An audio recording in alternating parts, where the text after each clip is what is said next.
الدجاجه بكل مكان سعرها 35 و40، هرم بغداد الى غير رعي. الدجاجه يمنا سعرها 13000، وزن كيلو 600، عراقيه 100%. شنو اللي يثبت دجاجك عراقي؟ شنو اللي يثبت؟ اول شغله الرقبه انا ما اقصها على مود تبين عراقيه. زين. تمام. اللحمه مالتها باع لها بيضه ثلج، باع. الدجاجه خلي لي اياها تمن.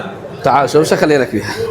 وهذا البرياني مالتنا، الكميه والطعم نفسها، واسال اهل العظميه عليها. هنا سعرها 13000 بس، راح تجي وياها 2 مرق وهاي المقبلات المفتوحه و2 سوب، واهم شيء هاي الصلصه.